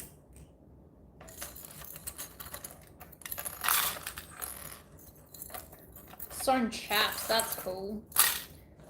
See, the bag will, once we put the lining and the other thing in, it's gonna sit fine. So let's grab our flap and we're gonna add our flap, whoops, whoopsies, to the back. I like to fold the flap in half. I find it easier to get into the bag. I don't have to fight it so much because nobody wants to fight the bag. And then I'm going to clip it on with lots of clips. Because clips are your friends. Do-do-do-do-do-do. Right. Then, before I forget, because we all know I might, we're going to grab our 2 rectangle rings. More double-sided tape. I understand that I use a lot of this. But it's so much easier than a million gazillion clips all the time. Nobody wants to play that game. Try putting a thread in a plastic bag and put it in the fridge. Ooh! I actually just think it's really old. Like it's multiple years old. It's at least 5 years old. And I got it from the guy who owned the machine before me. And he would have had it for ages.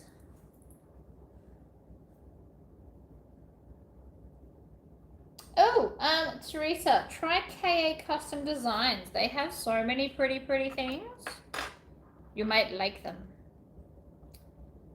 Now, what am I doing? The answer is, this is the wrong size piece of vinyl. So, I'm going to just fold the edges in, put this on. Now, I could eyeball that really well, because, I don't know, eyeballs are amazing. But what I'm going to do is I'm going to stitch this together and then put it in the seam. And then hopefully that will, A, strengthen it, B, you won't be able to see the gap, make it pretty. Twist, twist, twist.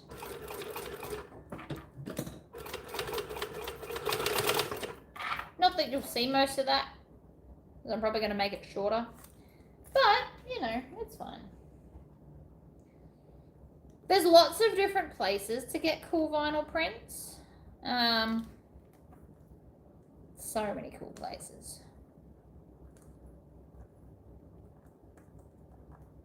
It just depends on what you like.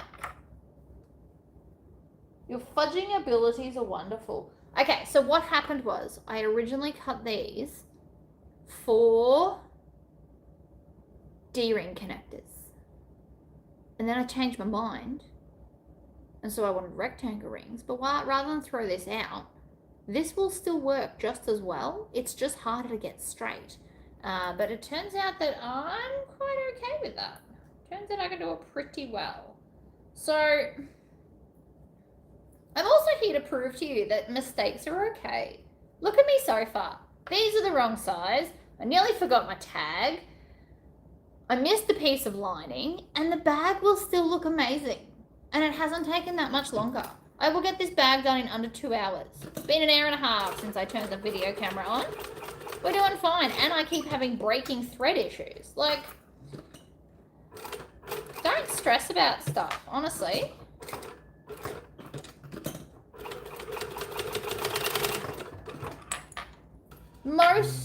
Almost any solution I can fix. And I say almost, because I'm sure there's some out there that I can't.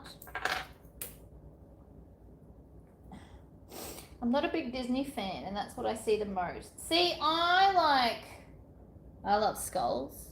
I like dragons. Are you in Australia or America?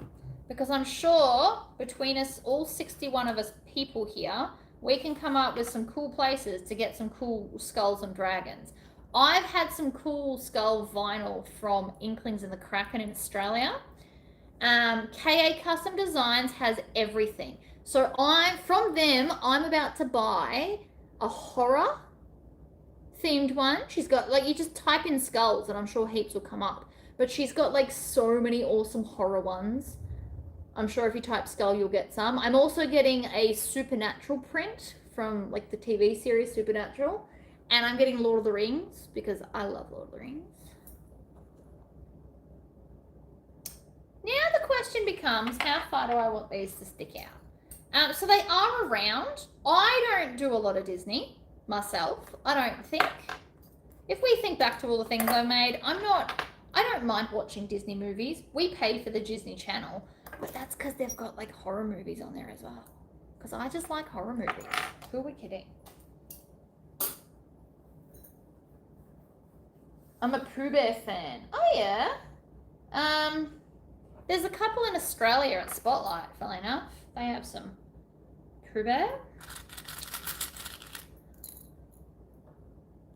I might even have some in my stash, funnily enough.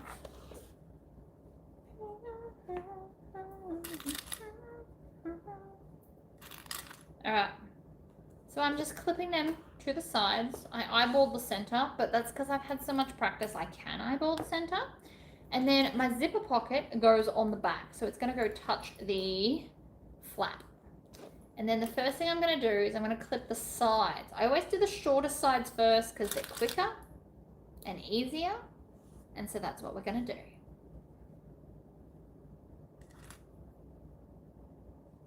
Alright, add the clips onto that.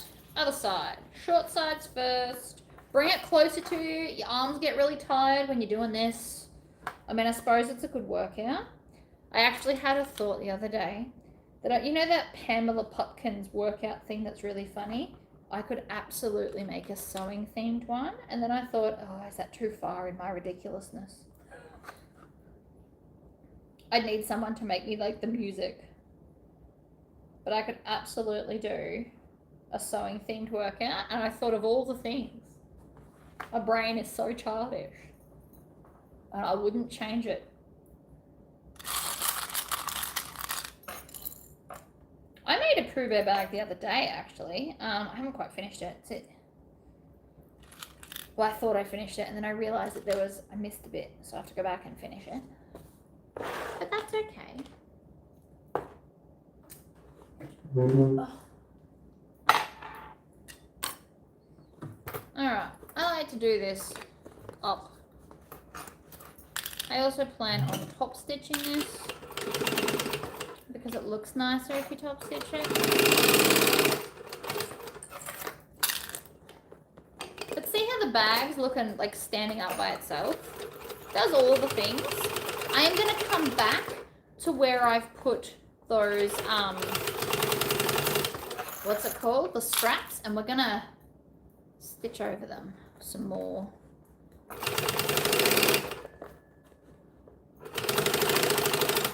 Give me a minute. I know what I'm trying to say. We would like to reinforce where the bag is going to be held because you don't know who, collects rocks. And I say this because, pretty rocks are cool. I actually want to see if my laser will laser engrave rocks. Got my list of things to maybe look for today. See if I can find a couple of rocks. Alright, so we're going to come back to the sides and we're just going to forward and backwards and forward and backwards. And this is going to reinforce the strap so that if there is something heavy, it's not going to snap off the second they put a rock in there or a brick or whatever other people carry. I don't know. Some people collect gems and crystals. Enough of them start to weigh a lot. Yoink. Come on, stop it. Chop. Alright, now we're going to turn it through the Tory pocket. Now, a lot of people freak out because you don't open the pocket. It's totally fine, right? Mine is shut. I don't know if you can see that. All you do is put your finger in front of the zipper, right? Poke your finger in, literally, and it goes in easy. And then, because my finger's most of the way in, you just slide it across and it opens right up. Now, the first thing you want to ever pull through on a bag with a flap is the flap. Let me just grab it. Right, flap through first, always. I don't know why, but I always find it works best if you do the flap first. Then I am going to squish the bag and literally squish it. Look at that.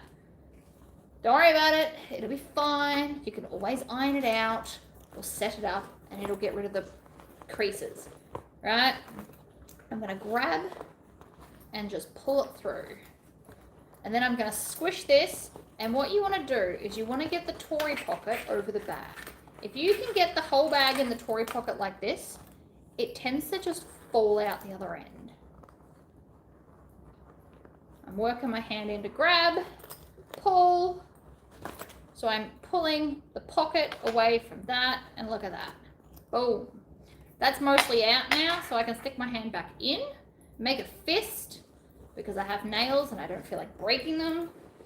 And then you just push out with your fist. Look at my beautiful corners. My grandson calls you the bluey talking lady. Oh, I like that.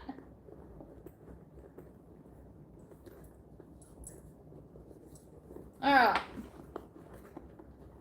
Push out the corners if you need to. Grab your turning stick, which for those that don't know is a flute cleaner. But only a wooden one, because the other ones don't work as well. This bag would also be cute with piping, if you wanted to add that. Look at it. Isn't it fabulous? Yes. Alright. Grab the lining. My accent is like Bluey, yes. Because I'm an Aussie. We don't call ourselves Australians. We call ourselves Aussies because we shorten everything.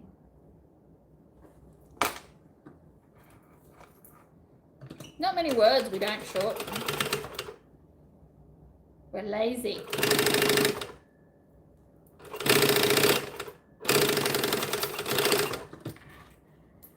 Yoink. What is that vinyl? The brown one or the maroon one? Because I don't really know the answer to either. The brown one is from Spotlight, but I couldn't tell you what it's called on their website. And the maroon one is, hold on, Starfish. I think it's called Starfish. I think. The brown's just a one I found at Spotlight. Okay. Pliers on the corners, just because I want them to behave themselves. And this is a really good way to get creases in your vinyl so it behaves itself. Yoink. I make that noise a lot. It used to be my message tone for a while. I got my very tech-savvy brother-in-law to make my phone go yoink every time I got a message. Made me so happy. But it was my old phone, like really old.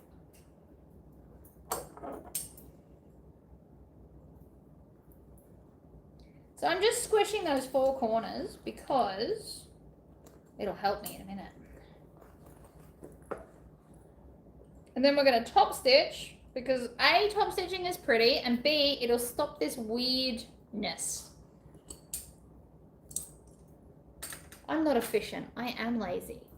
I'm okay with being called lazy. Doesn't offend me.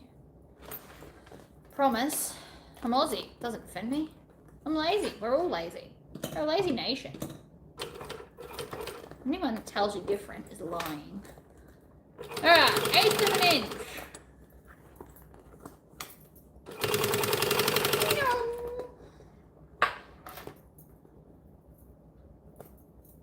Get rid of these damn threads. Stop it. Now, if you want to, and you're nervous about top stitching, you can clip it. I used to clip mine. I just don't need to anymore. But you absolutely can if you're feeling a bit nervous about it. Bring the bag around.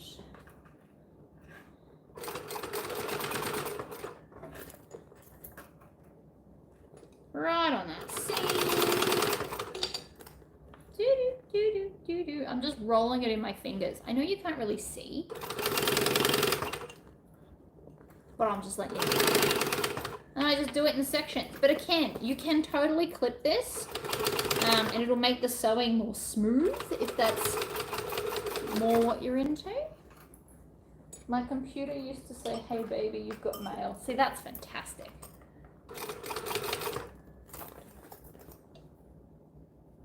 I'm going to pull those threads out the way so they don't get knotted. And then when we get back to the start, I'm going to stitch a few stitches and then back stitch, and that locks everything in together.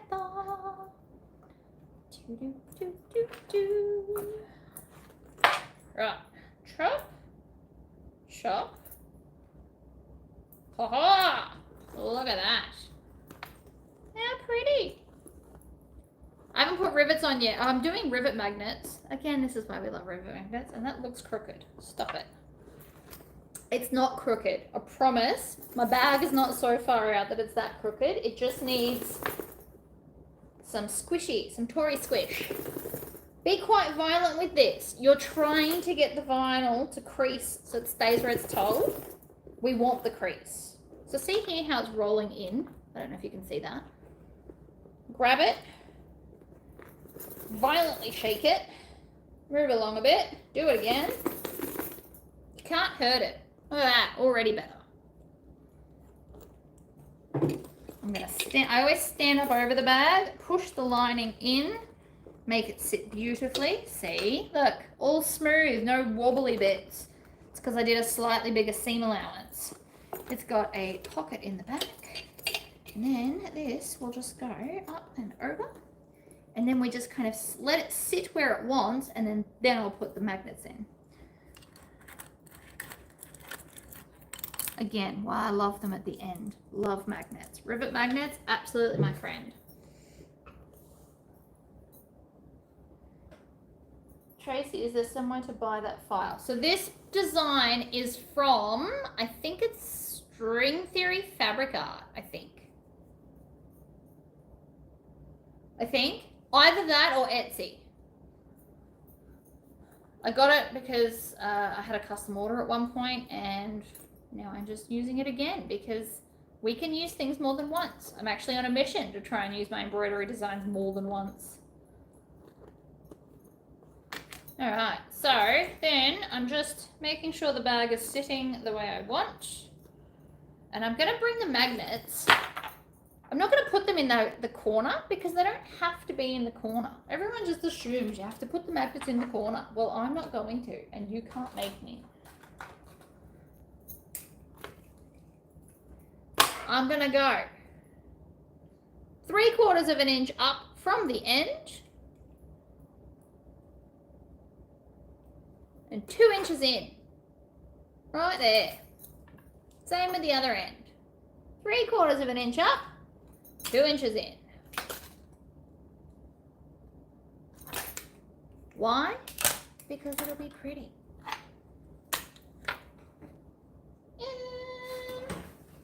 I moved my rivet presses.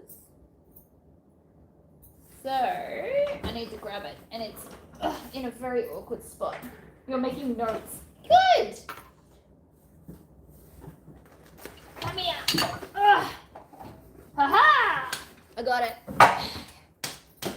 That didn't fell out. That's okay. They're usually just on the table, but I moved them. Now, because there's nothing going on under here, I don't have to worry about it. The way I originally designed the bag, it had a whole bunch of pockets there, so that would have been in the way to do it like this. But because we skipped them, it's easier. So I've got mini magnets this time. So these are 14 mil. They are quite considerably smaller than the large ones. See? Beautiful. Open them up. Separate everything out.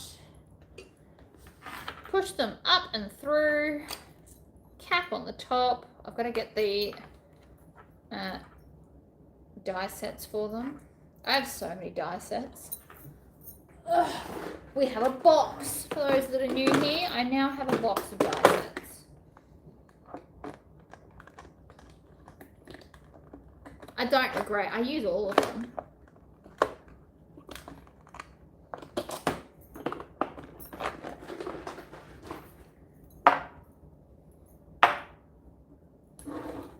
Because I can't be bothered getting the other one, we're just going to switch these back and forth as if you only had one, because it can be done. Female, male first. So one concaves out and one concaves in and convexes out. So you just have to do the opposite of what the other bit's doing. Alright, look at that. Magnets in, done. Happy days. Unscrew it, put the holes back in. I mean, you could do all the holes, but I just like to do it the way I like to do it. You can't stop me. All right, then we're gonna go flip up and over, and basically that line there should be like the fold. And so then I'm gonna measure one, which is there. And so it should be 2 inches in and 2 1/4 inches up, for anybody that needs to know that. 2 inches in. Wait, if we do it this way, that's 2 inches in. And then 2 1/4 inches up. Now your up might be different to mine. That's fine too. I'm not judging. And then we're just going to pierce through this outer slip pocket and the lining because it's got a rivet, so it doesn't matter. You can absolutely do it like this. One.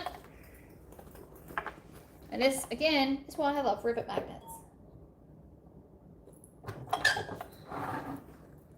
Take this off.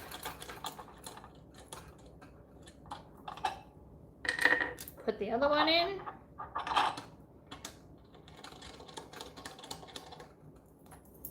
In she goes. Cap on the back.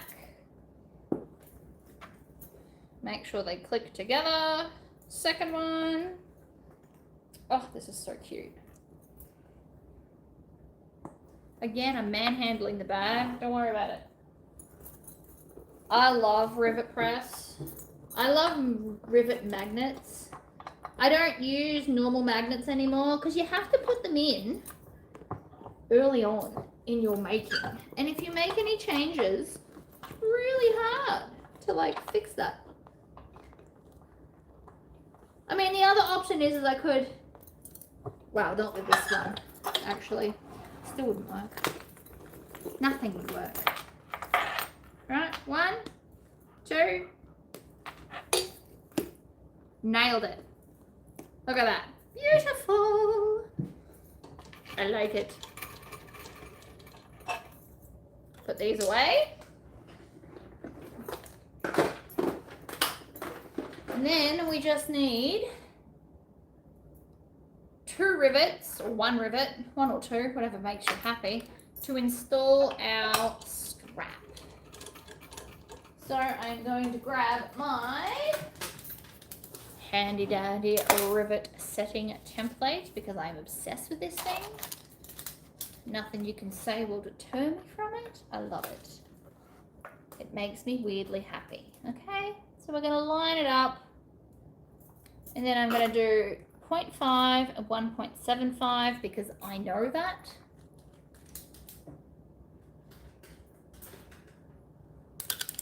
I love the trollop. Trollop is so cute. It's a small bag. Like, it's still big, but it's not huge. Okay, and so then I'm going to face it to me. I'm going to go down on the right. And then we're going to go up through this. Now see how it still fits because it's got 3 layers and not 4 layers of vinyl. I'm then going to pull tight, make sure there are no twists. It can happen. And then I'm going to go out to in like so, and then I just need a rivet to rivet that on. In the meantime, I'm going to clip it in place and grab my box of hardware. Ouch, that was my foot. Alrighty. These are all my smaller bits of hardware. And I've got, oh my god, I have some Lord of the Rings stuff here. I missed out on the Mir Zen stuff, but I do plan on getting a piece from KA Custom Designs. Because here's the thing, I've technically still put myself on a fabric ban. So I'm being naughty to buy the 3 pieces. But I limited myself to 3 because they have so many. It's a lot, and there's a lot that I want. But I'm limiting myself to 3 pieces, and then I won't be allowed to buy any more until I use them. But they won't get here before the end of February, which is great because it means that I can continue with my scrap busting. Which I did. I got rid of the lining fabric in this was in my scrap container. So look at that. Isn't it pretty? So it's got like a nice texture. I always put vinyl on the base. And then you open it. It's got a slip pocket. And then the main area with another pocket. Because sometimes you don't need a gazillion pockets.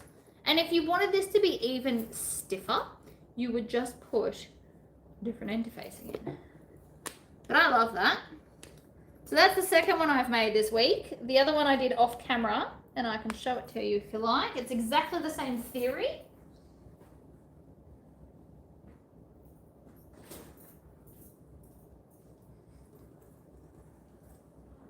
Right? Exactly the same, but Dungeons and Dragons. So I used the leftover scraps here and up here for that top section, like that. And then again with the 2 inches in, and that side has the embroidery panel. So I've literally made 2 this week, and they're both kind of fun themed. Although I haven't put a rivet here, and I've just seen that now. Good job, me. I don't know why I did that. That's all right, we can fix it now. Again, with these, and they sparkle. I love this pattern. Again, not for everyone. Not everybody likes a strap. But if you want, I can do a video where I hack it so it's got a zipper in the top instead of the flap. If you wanted to, you let me know if you want a hack where there's no flap, but instead a zipper, and I will hack it for you if that's what you want. Just because I can. But I think the bag, it would be very much like a Jezebel if we did that, actually. Be very Jezebel-esque, because that's now a word I've decided. I think it's a good size though. It is a mini messenger bag. That is exactly what my brain was trying to do. A mini messenger was my plan when I made this. And I think I nailed it. So again, we're going to go up and in, and rivet the handle on. I can hack anything. But like I said, if you have like your favorite bag of the universe at home and it's on its last legs and you really wish there was a pattern, you can send it to me and I will design the pattern and make it one of my monthly ones. So it's not like it's going to cost you crazy amounts of money for me to design it. It'll just be a $10 pattern when I get to it. String Theory Fabric Art is the bomb. I'm a fan. So with this bag, look, I love this one. I love them all, really. But with the String Theory Fabric Art is where, if you're in my Facebook group, I was showing you some options for a Star Trek, because again, I have fabric enough to make a Star Trek version of this. How cool do they look? So I plan on doing the Star Trek logo here, and then it'll be all black probably, maybe with some yellow accents around, like the strap here. I'll do some yellow accents like I've done maroon maybe. And then I've got yellow and black Star Trek lining fabric. So that will be one of these as well. So I'm kind of, they will all have embroidery because that's what I've decided these bags are for. And this is a 4x4 design, so it fits perfectly. I did that deliberately when I designed the bag because a lot of people only have a 4x4 hoop, which is fine. This bag is perfect for 4x4 embroidery designs. So keep that in mind too. I also have some Doctor Who fabric. So I'm trying to pick the right design to put here. Although I did find one that said Whovian. So if I use that, I'll make this one panel and put Whovian across there. It is a thought that I've been playing with. Either way, I love these bags. So that is Trollop by me. Super cute, pretty easy, minimal hardware really. 3 zips, 2 rectangle rings, strap adjuster, and some magnets. You don't have to do the 2 magnets. The original pattern has a little bit here and the flap comes up to close it, and so you have 1 magnet in the center. But I'm experimenting and altering stuff just to prove that you can, really. And if you have rivet magnets, you can do it at the end. You worry about the zip, like the things at the end. Not a now problem. It's a later problem. And I love that. On that note though, I am going to go. I do have to rush to Spotlight and I would like to beat the rain. I want to be home safe before the rain starts because I don't know how much and how heavy. And I need to finish my dress, which will be super pretty. It's got lace and everything. But thank you all for popping in. There was 66 of you towards the end, so I appreciate that. And I will see you for the next video. Bye everyone! Boop.